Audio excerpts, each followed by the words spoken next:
మన ఇండియా యొక్క FY24 GDP nearly 6.7. ఇది అన్ని కంట్రీస్తో పోలిస్తే హైయెస్ట్.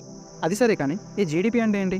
జీడిపి అంటే గ్రాస్ డొమెస్టిక్ ప్రొడక్షన్. అంటే మన ఇండియానే తీసుకుంటే ఇండియా ఎంత వాల్యూకి సంబంధించిన వస్తువులు కానీ సర్వీసెస్ని కానీ తయారు చేసి వేరే కంట్రీస్కి ఎక్స్పోర్ట్ చేసింది, ఇంకా కన్జ్యూమ్ చేసింది అనేదే ఈ గ్రాస్ డొమెస్టిక్ ప్రొడక్షన్.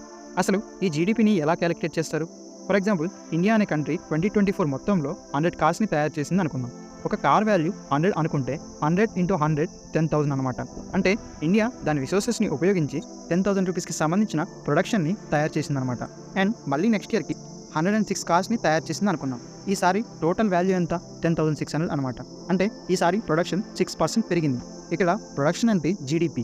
ప్రతి ఇయర్ లాస్ట్ ఇయర్ ఒక ప్రొడక్షన్తో కంపేర్ చేసి క్యాలిక్యులేట్ చేస్తే వచ్చే వాల్యూనే గ్రాస్ డొమెస్టిక్ ప్రొడక్షన్. ఒక కంట్రీ అంటే చాలా రకాల ప్రొడక్ట్స్ని తయారు చేస్తుంది కదా, అవన్నీ కలిపి క్యాలిక్యులేట్ చేస్తే వచ్చే వాల్యూనే జీడిపి.